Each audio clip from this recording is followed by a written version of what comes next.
We got the NASDAQ down 1.47 today. We got the S&P down 1%. And we have the Dow down another 1%. So what is causing the sell-off? We got DRAFTKINGS down 2.78% and earnings are after the bell. And we got Coinbase down 8%. Earnings after the bell, and we got HIMS down another 4.82%, and it just doesn't seem to find a bottom. And what did I do with my position? And we have Bitcoin down another 2% today at 65K, which seems to be its bottom in my opinion. And we got 3 puts that I just sold today. Oh, and this one is a 365% profiter, 135%, 132%. And I'm going to show you the 3 new puts that I just placed today. And we got Tom Lee going to explain everything, from the jobs data to the sell-off to the rotation trade and to Bitcoin. And you know the money list loves Tom Lee's opinion. Let's get started, and nothing on this channel is financial advice. Be careful trading.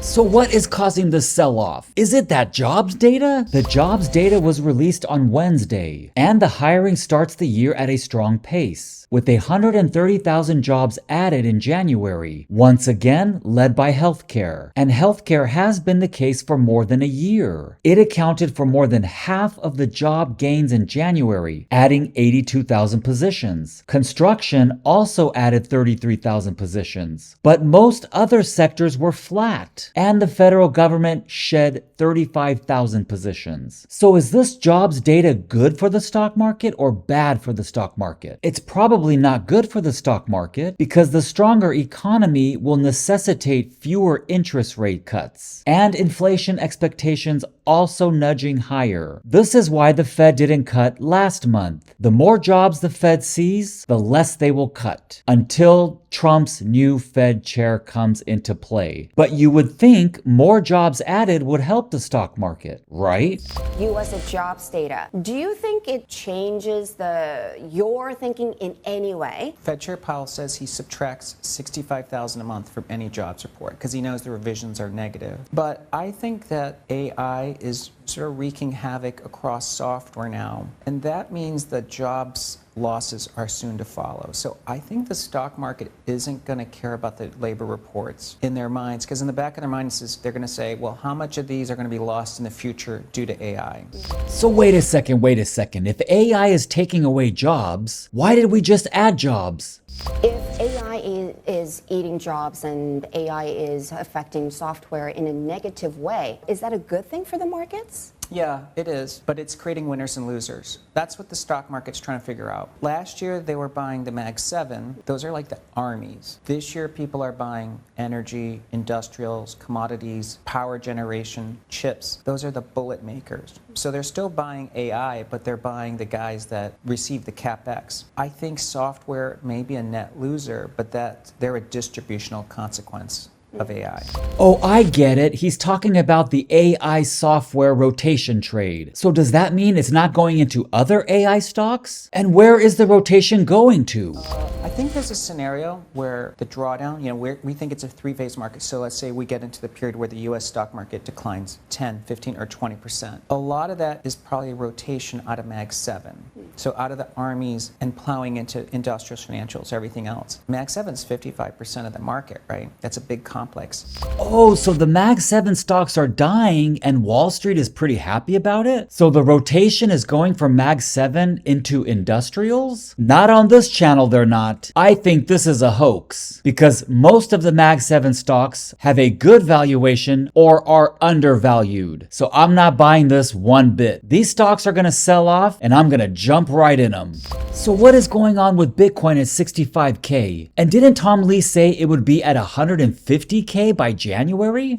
Your end of January calls for Bitcoin and Ethereum, they were pretty bullish, but it didn't really materialize. Yeah. What were you looking at? What were some of the factors that you thought would drive up Bitcoin and Ethereum by the end of January? Why January? Crypto had a price shock in October, and that was in terms of deleveraging bigger than November 2022 when FTX failed. That was in 2022 the bottom for crypto. Crypto was beginning to recover from that carnage because it takes about 6 to 8 weeks. And historically, crypto recoveries are V-shaped. But I think a couple things happened that really hurt us in January. Number one was in October 10th, we had a tweet about China that over the weekend caused huge ripple effects. Well, we had a Greenland tweet that triggered another cascade of liquidations. So crypto basically got chopped at the knees again. The second is that crypto investors have been frustrated, as you correctly point out. Consensus in Hong Kong, the mood is horrible because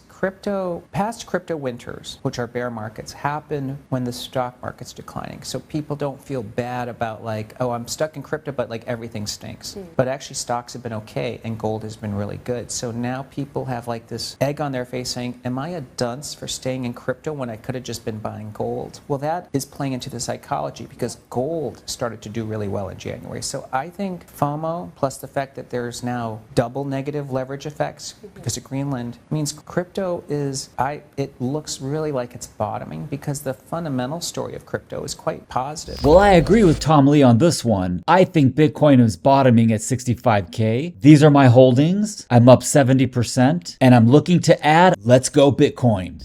And speaking of trades, look at this put. This is a total of 600% profit. And why did I place this put? It's very simple because the stock ran 40% in 3 days. Yesterday, it ran 30% after good earnings. And what goes up must come down. And that is one of the purposes of this channel, is to identify puts. And look at this. Today, it traded down 11.64%. And I called it. And of course, I could have held on to the puts. But when I see a 600% profit, I feel safer cashing out.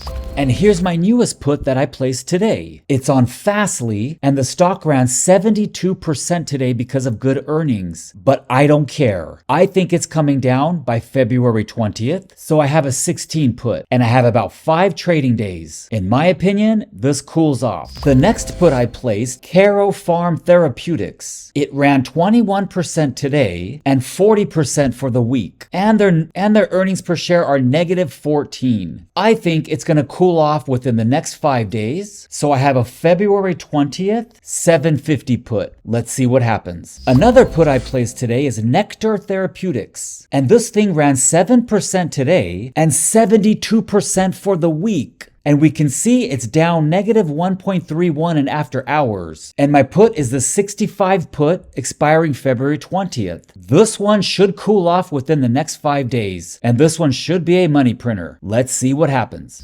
And look at this. DraftKings down 12.84% in after hours. Missing earnings per share. It's a fucking mess. What is going on with this company? You would think with all the sports betting increasing and now the prediction market's increasing, that DraftKings would be profitable. But you know what I think it is? The CEO is too calm, he's too cool, and he has no passion. He's too relaxed for me. I need someone with a little bit of fire, a little bit of convincing, a little bit of passion. And this is my position on DraftKings. With shares, I'm down 18%. This call down 93%. This call 18%. This call 37%. And this DraftKings 2x long double ETF, I'm down 6%. So this is a bloody mess. This is just like my HIMS position. So what am I going to do? I have no choice but to add to shares and maybe this ETF because I'm bullish on DraftKings for the long run, as so everybody else is, because we need to see where they're spending their money and we need to see that money spent into positive earnings per share. So I'll keep you updated on this, but I'm very pissed off.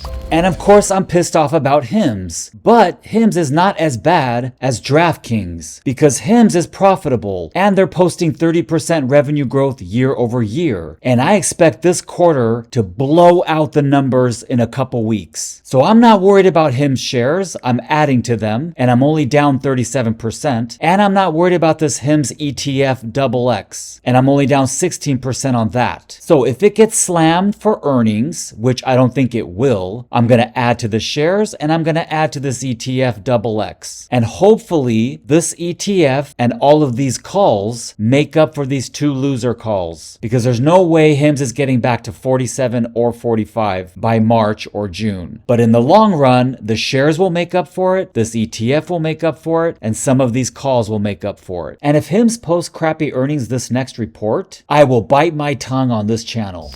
And look at this, Coinbase up 2.5% in after hours, as it should be. This is what should be happening with DraftKings. Coinbase is a screaming buy. 13 PE, a lower forward PE, earnings per share of 11.60 cents. Are you kidding me? Coinbase's valuation is double better than Robinhood, but Robinhood does have growth on its side, so I do like Robinhood as well. But Coinbase is the champion, and I don't have shares, I don't have calls, so I missed this one. Let's just wait and see if the market pulls back, and I'll pull the trigger.